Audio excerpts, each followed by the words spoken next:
Writing by hand seems to be a lost art. No screen, no typing, just a pen and paper. Thoughts, ideas, emotions flowing out onto the page. When's the last time you tried it? On the first day of the year, I always write a letter to myself.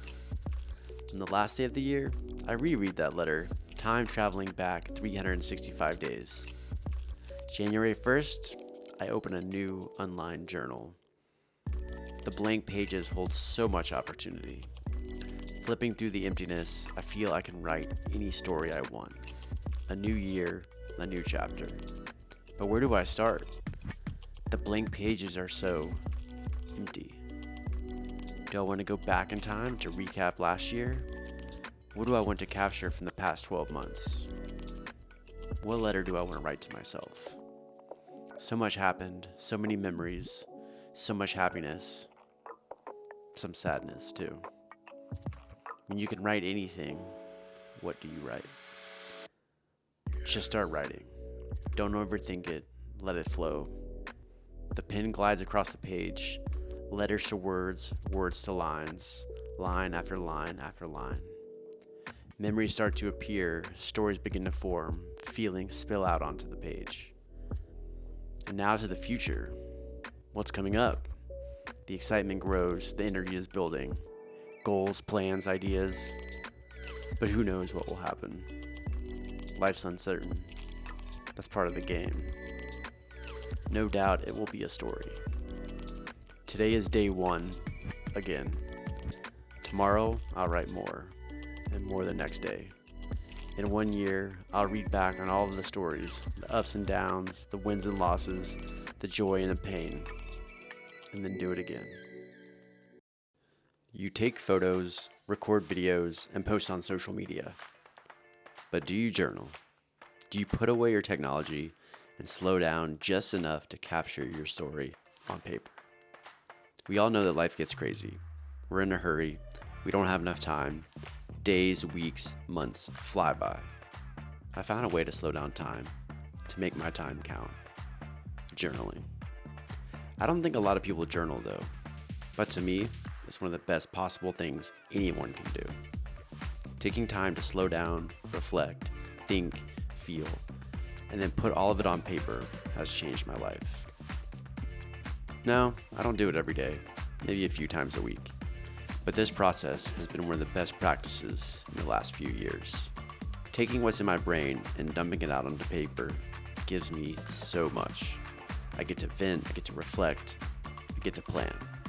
But I think most importantly, I get to write my story. Journaling helps me craft how I see my life. I am the author. I am the main character. Struggles and hardships are just part of the hero's journey. The lows prepare me for the highs. The small moments are gifts. The unknown becomes a mission. I don't know, maybe this all sounds a bit dramatic, but this is my story, and I'm writing it how I want to write it. At the end of the year, I read back to my journal, the ups and downs, the mess ups and wins, the happy and the sad. Page after page, I get to look back on my story. Then I close the book and open a new one. Another year, more stories.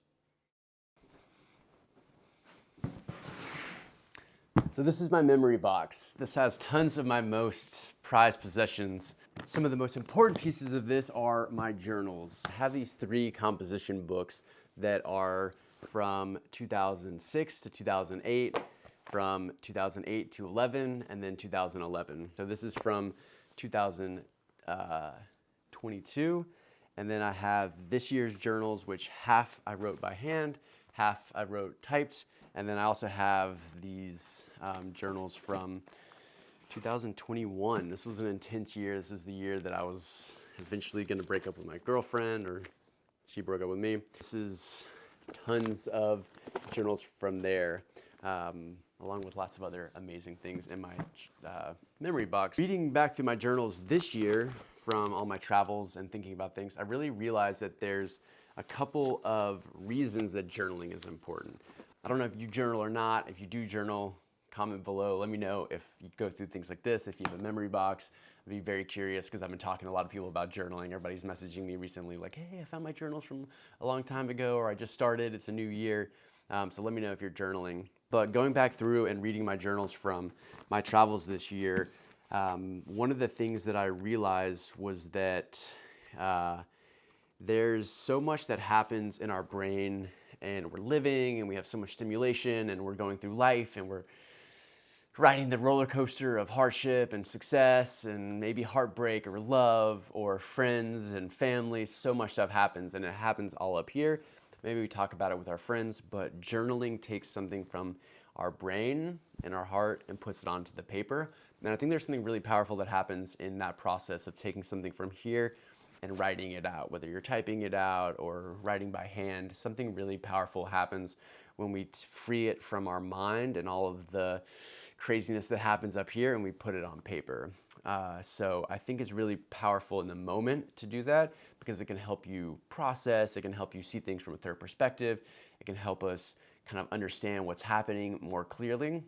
It also helps to tell our story. I think that's one of the coolest parts, is that I forget things all the time. I really realize that so many of the small details that happen in life I forget about, and when I write them down and I write down stories about what I'm going through, and I did this today, or I'm gonna do this, or I just did this, it sparks a lot of these small memories that I wouldn't have otherwise remembered. And it's really the fine brushstrokes of the painting that round out the story, that when I read it back, I can kind of teleport back in time and remember more of the experience and more of what happened, because I have some of the smaller details that I otherwise probably would have forgotten. Because a lot of people read journals or write journals, but they don't necessarily go back and read them. And I didn't do this for a long time. I never thought about it really, but a friend of mine said, hey, you should try this out at the end of the year. I like to read all my journals, so try it. And I did it a couple years ago. And now I do it every year. So like I said, I just finished reading mine from this year. It's absolutely wild. And going back and reading journals from the past really is an insane experience. I cannot overstate this, that it really feels like I time traveled back. It feels like I'm having a conversation with myself. It feels like I'm going through a lot of the cycles, reading things. I can see that there's like this cadence of life that I go through, and I go through, certain habits and ups and downs. And so going back and reading them at the end of the year is really powerful, and it's a great way to start the new year. So this has been kind of my journey with journaling. It's just been a really fun process. And of course, I suggest that everybody does it. Not a lot of people do this. I've been talking to people about journaling recently, and people, have been messaging me back, and they're like, hey, I want to start. How do I start? Or why should I even do this? So I wanted to make this video to kind of walk through some of the processes of journaling. So I'm really curious, let me know what you're doing. Are you journaling? How do you journal? There's a bunch of different ways. Maybe you're recording videos, maybe you're recording voice memos. People are sharing kind of different things that they're doing, different ways that they're finding to journal. But this is what I've learned about journaling in 2000.